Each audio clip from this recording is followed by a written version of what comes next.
అత్తయ్య గాయత్రి నన్ను గుర్తుపట్టలేదు. ఇప్పుడు సుందరి దగ్గరికి వెళ్తా.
సుందరి,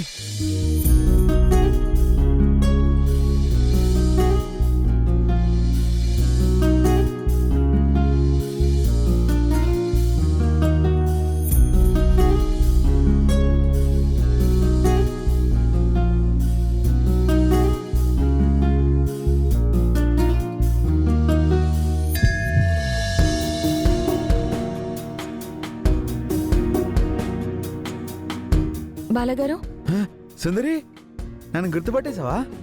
ఈ వేషంలో వచ్చినా నన్ను గుర్తుపట్టావా? మీరే కదా నేను పడిపోతుంటే సుందరి అని వచ్చి పట్టుకున్నారు. ఓహో, అలా గుర్తుపట్టావా? ఏంటి బాలగారు, ఏంటి ఈ వేషం? ఇక్కడికెలా వచ్చారు? మరేం చేయను సుందరి, నేను మామూలుగా వస్తే అత్తయ్య చూసేసి నా మీద కోప్పడుతున్నారు. గాయత్రి కూడా కసురుకుంటుంది. అందుకే ఇలా మారు వేషం వేసుకొచ్చా. ఇలా నన్ను చూసినా అత్తయ్య నన్ను గుర్తుపట్టరు, గాయత్రి కూడా గుర్తుపట్టలేదు. మీరు ఏ వేషంలో వచ్చినా నా పక్కన మీరుంటే మా అమ్మ గుర్తుపట్టినా గాయత్రి గుర్తుపట్టినా గొడవలు అయిపోతాయి. బాలగారు, దయచేసి మీరు వెళ్ళిపోండి. సుందరి, అత్తయ్య గారు నన్ను గుర్తుపట్టరు. ఇందాక వాళ్ళ ముందు నుంచే నేను వచ్చాను, నన్ను గుర్తుపట్టలేదు తెలుసా? ఏం కాదు. బాలగారు, ప్లీజ్ బాలగారు, మీరు వెళ్ళండి. లేనిపోని గొడవలు ఎందుకు? సుందరి, నేను నిన్ను ఎంత మిస్ అవుతున్నానో తెలుసా? ఇంటికి వెళ్తే నువ్వు ఉండవు కదా. కాసేపు నీతో ఉంటాను సుందరి, ప్లీజ్. కుదరదు, మీరు వెళ్ళండి. సుందరి, సుందరి ఏమనుకున్నా సరే నేను సుందరితో పాటే ఉంటాను. నేను సుందరిని ఇంప్రెస్ చేస్తాను.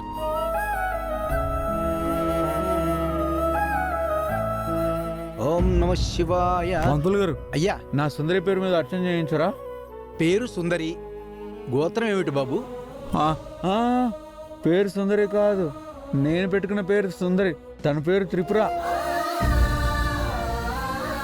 ఓ అలాగా, మరి గోత్రం? తెలియదు పంతులు గారు. సరే, శివుడి గోత్రం చదివి అర్చన చేస్తానులే. ఓం శివగోత్రోద్భవస్య పార్వతీ పరమేశ్వర అనుగ్రహ ప్రీత్యర్థం పూజాం కరిష్యే. హారతి తీసుకోండి.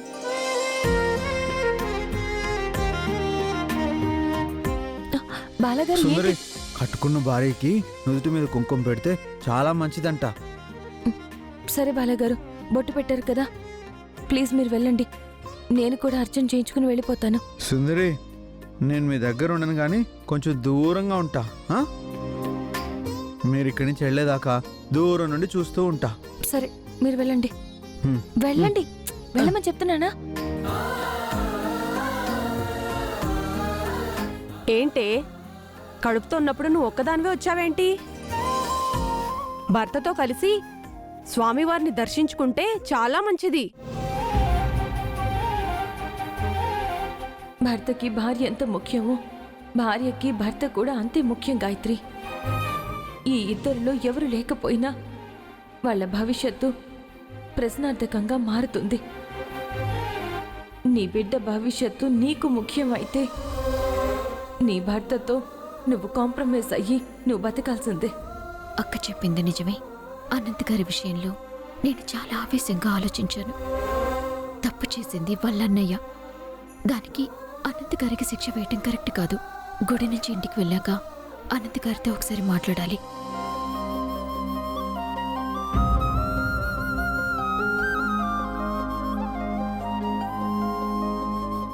ఫణిగడు దుర్మార్గుడ్రా. వాడి సంగతి నాకు తెలుసు మామ్. మరి అలాంటి వాడి చేతికి మన బిజినెస్లన్నీ ఇచ్చేస్తే మీ అన్నయ్య మీ నాన్న కష్టపడి ఈ స్థాయికి తీసుకొచ్చిన వ్యాపారాలన్నీ మూసేయాల్సొస్తుంది. వాళ్ళు స్వార్థంతో ఈ వ్యాపారాలు ఆస్తులు అన్నీ నాశనం చేసేస్తారా? మామ్, అన్నయ్య డాడ్ పడిన కష్టం వృధా అవడానికి వీల్లేదు. ఇప్పుడు ఈ పరిస్థితుల్లో ఫణి ఎండి అవ్వకుండా ఆపగలిగేది ఒకే ఒక్కరు. ఎవరు అనంత్? వదిన. వెంటనే ఈ విషయం గురించి వదినతో మాట్లాడాలి. వదినకి జరిగే పరిణామాలన్నీ చెప్పాలి. వదినకి ఫోన్ చేస్తాను.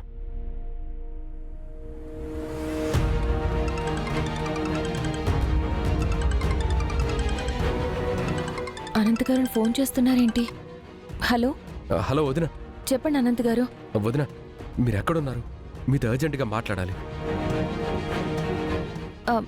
నేను మణికొండ శివాలయంలో ఉన్నాను. ఓ, మీరు గుళ్ళోనే ఉన్నారా? మీరు గుళ్ళోనే ఉండండి, నేను ఇప్పుడే బయలుదేరి వస్తాను. మీతో ఒక ముఖ్యమైన విషయం మాట్లాడాలి.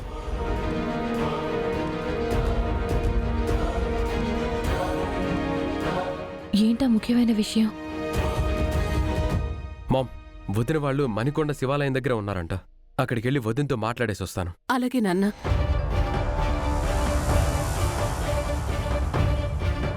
ఒరే ఆ అనంతగాడు త్రిపుర దగ్గరికి వెళ్తున్నాడ్రా.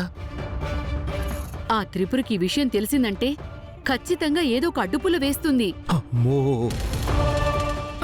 ఫణి, ఏదో ఒకటి నువ్వే చేయాలి. ఒరే, అసలు త్రిపురని లేపేస్తానని ప్లాన్ వేసావు కదా, ఏమైందిరా? ఇప్పుడు మనం ఏమైనా చేస్తే అందరికీ మన మీదే అనుమానం వస్తుంది. టైం చూసుకొని ఏ పనైనా చేయాలి. ఇప్పుడు ఆ త్రిపురని ఎలా చంపాలి అని కాదురా, నువ్వు ఎలా ఎండి కావాలో అది ఆలోచించు. ఏదో ఒకటి చేసి ఆ అనంతు త్రిపురని కలవకుండా ఒక పెద్ద తుఫాన్ని సృష్టించాలి.